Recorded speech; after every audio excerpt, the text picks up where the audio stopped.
Hey everyone, it's Craig Veroni with Remax Masters Realty here. Welcome to the 7th and final episode of My Favorite Humans in Vancouver of Season 1. This isn't the final episode of My Favorite Humans in Vancouver, just the last one of the first season. I'm working on Season 2 right now. I'm going to be switching up the format somewhat, and I'm hoping to bring that to you in the very near future. As always, if you enjoy the content on this channel, please subscribe, hit the thumbs up button on this video, and don't forget to hit the bell so that you can be notified the moment that I have a new video out. I really want you to be able to stay on top of everything you need to live, love, own Vancouver.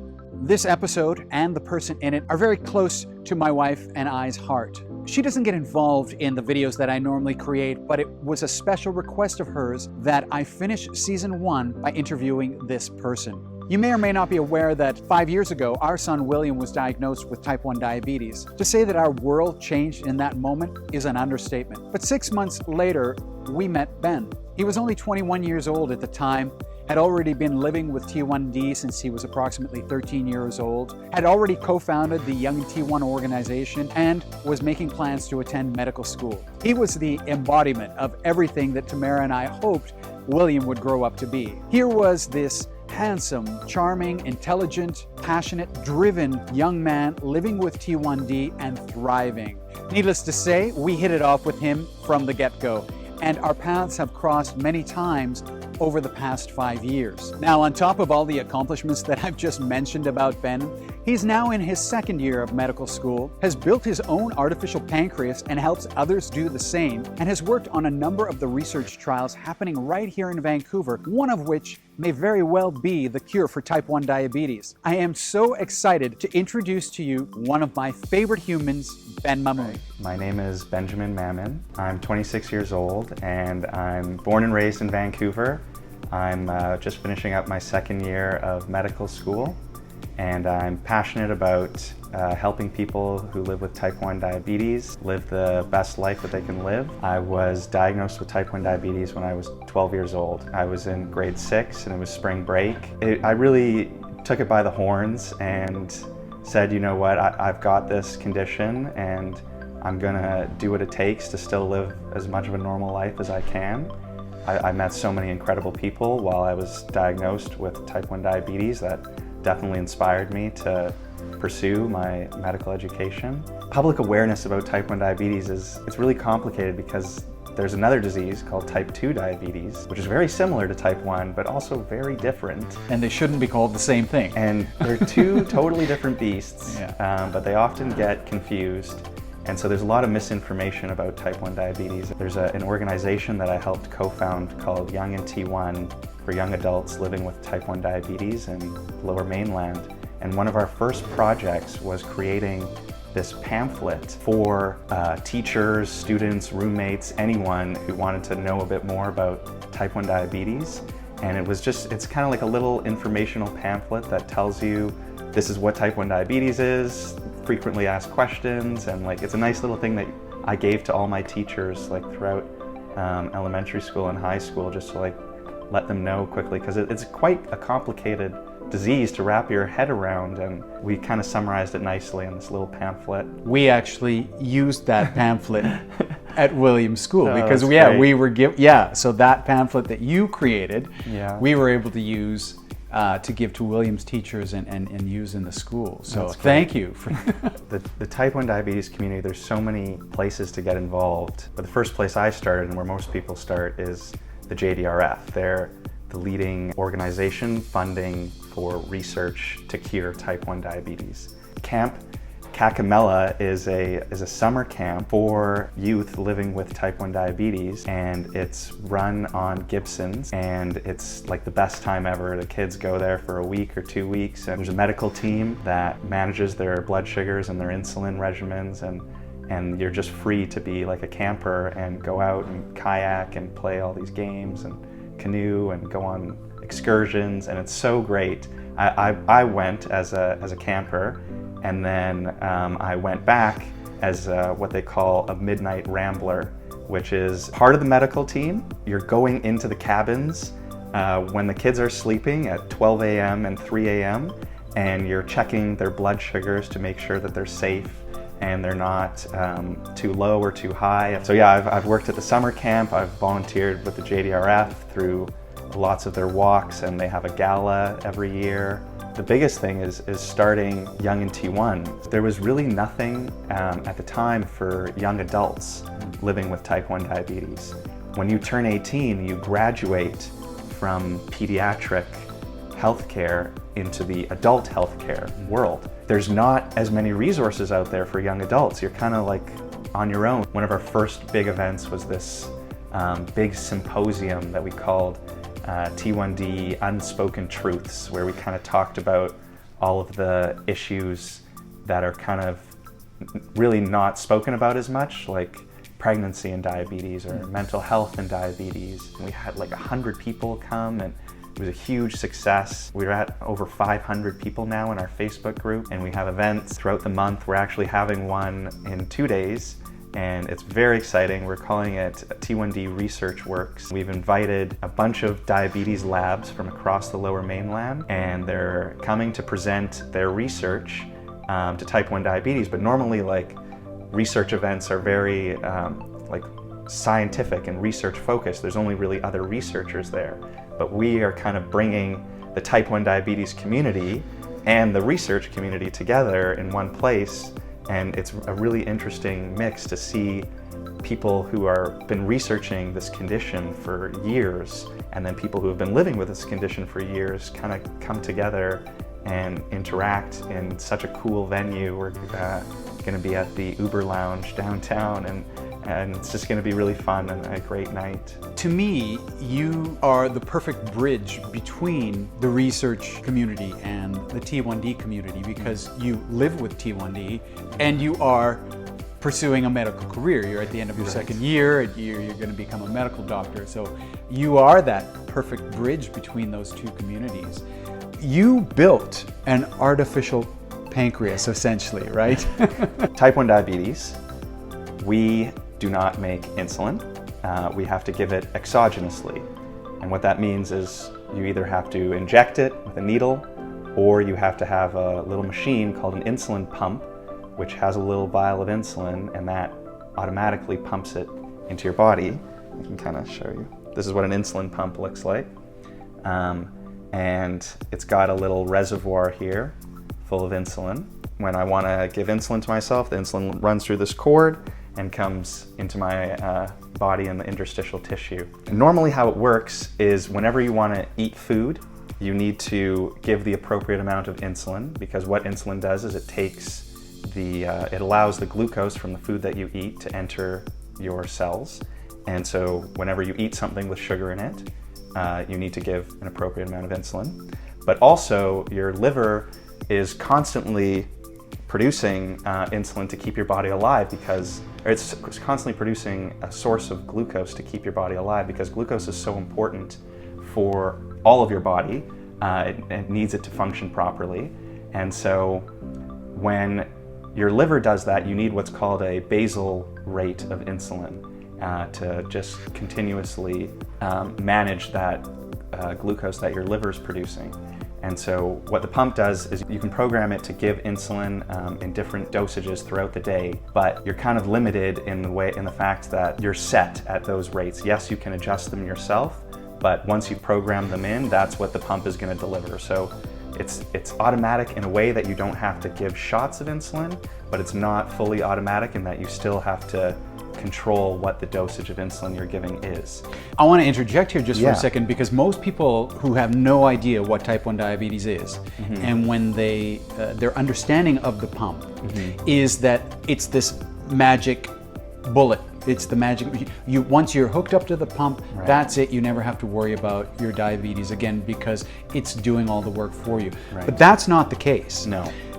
Your basal rate is programmed into that pump, but everything you put in your mouth that has a carbohydrate, you have to calculate the amount of carbohydrates, check your blood sugar at that time, and then bolus, which bolus means give yourself the appropriate amount of insulin for that carbohydrate, right? Yeah. So yes, the pump is giving you this background basal rate of insulin, but anytime you think about eating something, wanting to have a snack or anything, you've got to stop, you've got to check your blood sugars, you've got to calculate the carbohydrates, then you've got to give yourself the appropriate amount of insulin, right? Yes. And not only that, is your basal rate never stays constant. It changes throughout the day. If you exercise, if you're stressed, if you've eaten a lot of like really carby meals, like it changes all the time. And so the reality is that this pump, it's not a true artificial pancreas like one would believe. It's very much programmed by me and everyone else that has it. And of course, we're all humans and it's prone to human error, so you can never be perfect. And so about 5 years ago, a bunch of people came together and decided or programmed a way to automate the system a little bit.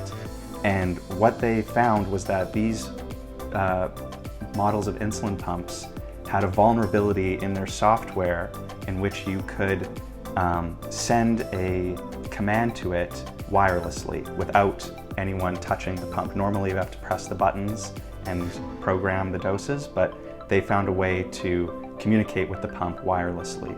And they built a system that allows the insulin levels to be adjusted automatically. And they're adjusted automatically based on what your blood sugar levels are every 5 minutes. So there's another device which can read your blood sugar every 5 minutes. It's called a continuous glucose monitor. And so I'm wearing one of those. And that is separate Yes. from the pump. This is not easy. No, it's not. I'm like a cyborg in a lot of ways. So this is the piece that is the artificial pancreas. It's the bridge between the continuous glucose monitor and the insulin pump. So the continuous glucose monitor reads my blood sugar. If it's going too high, this thing will then send a command to my insulin pump and tell it, okay, his blood sugar is going too high, you need to give more insulin pump, and the insulin pump gives more insulin. It's been absolutely life-changing for me, and I cannot recommend it enough. It's not an official system. You still have to, it's called a DIY system, a do-it-yourself kind of project, but it's not too hard, and if I can figure it out, anyone can figure it out. I had no programming experience before I started using it, and now I've been helping other people set up their systems. Yeah, that was another thing we did with Young and T1. We had a looping night where we helped a bunch of people set up their artificial pancreases. It's essentially a system that's automatically delivering a medication, and that's not something to be taken lightly because there's safety risks. Absolutely. In everything. And at the end of the day, this is a machine, and machines are prone to error, and you're dealing with a medication that can kill you if it's dosed incorrectly. So, as to be expected, in order for something like this to come to market, there needs to be rigorous testing and studies and trials, and those are all in place and they're happening right now. And a true artificial pancreas system is set to come out on the market in the next 2 years, probably. This movement by the type 1 diabetes community has helped really drive the industry to create the artificial pancreas, I think, at a much rapider rate than would have been otherwise. It was a group of engineers who decided, you know what, we're not waiting. I'll show this. This is the motto, and it's #we are not waiting. And the whole idea was, yeah, we're not waiting for the industry to get their act together and approve this and do all these clinical trials and have this system in place. So we're going to do it ourselves, and it's spreading like wildfire. Like even in the Young and T1 community, there's just like so many more people that we're actually having to host looping events and help other people get set up on their systems. It's still not perfect because there's the delay of the insulin getting absorbed from my interstitial tissue into my bloodstream. And you're still going to have highs and lows, but they're greatly reduced. And it's just helped improve my quality of life so much. And especially right now, I'm being very active. I'm training for the Vancouver Marathon. Wow. So it's really helped keep me in range through all the rigorous training that I've been doing. Traveling with diabetes is its own, it's a whole different ball game, because there's so many supplies that you need that I think more than half my backpack was just diabetes supplies. I actually printed out a Word document of diabetes and insulin translated into like 20 different languages or something of all of the countries I was going to, and all of their own alphabets, just in case, you know, I ran into trouble, I would be able to like point. And then those Frio packs are amazing because, as you said, insulin, it is a protein, so it degrades at room temperature and you have to keep it cold. And what these Frio packs are, they evaporate, you get them wet, and as they evaporate, they cool.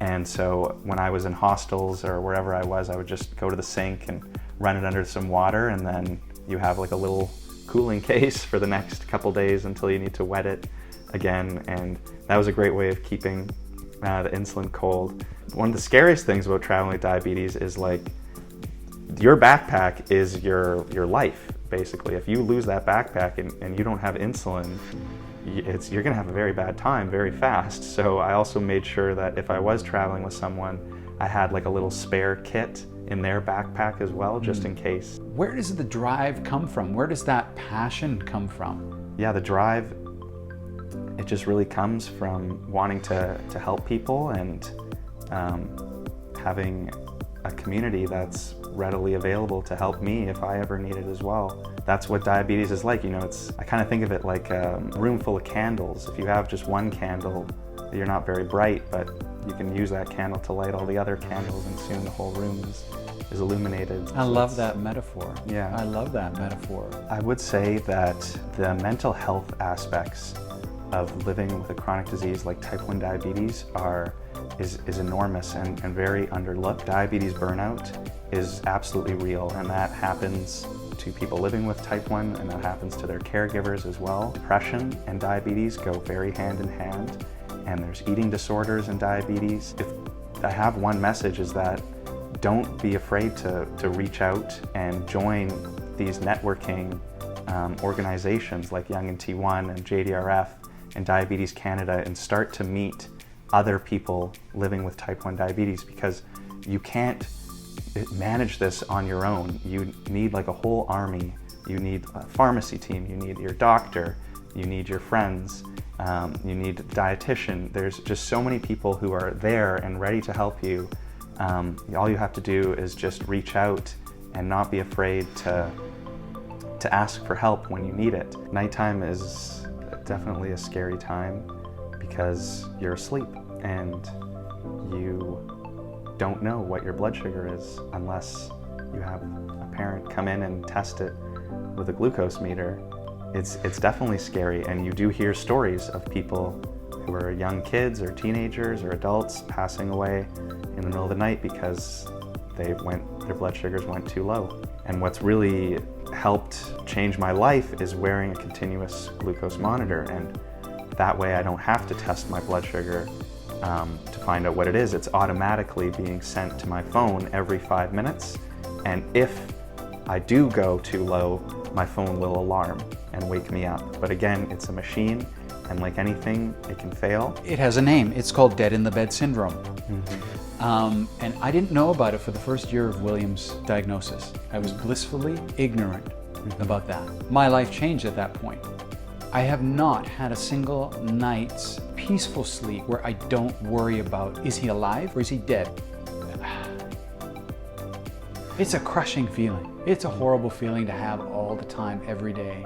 I commend any parent that has a child with type 1 diabetes immensely, because it's hard enough managing it as an adult. I can't imagine also taking care of somebody who has the disease. Like I was explaining about all this amazing technology that we have and that's making life easier with type 1, at the end of the day, it's not a cure. Right. And that's what we really need. There is so much amazing research happening right here in Vancouver. I was actually part of quite a few studies helping to recruit people in the diabetes clinic. There's one particular study that's happening actually right here with Dr. Thompson, whose office is just behind us here. And He's part of a bigger trial. It's the ViaCyte trial. And what they're doing is they're implanting embryonic stem cells that act like beta cells. They secrete insulin in response to glucose, and they implant that right under the skin. It's a little incision, day surgery. That is going to be the cure for type 1 diabetes. And I'm confident that within my lifetime that this is going to happen. And every time I go meet with Dr. Thompson, I get very emotional afterwards, just like thinking about what that would mean to like be able to live without this disease. It brings me to tears, like just thinking about it. They're close, they're in clinical trials right now. There are people in Vancouver who have had this device implanted under their skin. Everyone's looking to this trial, and it's going to be amazing because I really do think that that's going to be the cure for type 1 diabetes, and that's going to free everyone from this disease. You can never give up hope, even though it's been so long. I've never given up hope, and I truly think that it's going to happen one day because we're so close. We're closer than we've ever been, and it's coming. It's all I know. I don't know when, but I know that one day I won't have type 1 diabetes anymore. Thank you so much for watching this final episode of My Favorite Humans in Vancouver. It's really been an honor and a privilege to bring this series to you over the past year, and I look forward to bringing you season 2 in the very near future. Until then, have a great day, and remember, this is where you live, love, own Vancouver.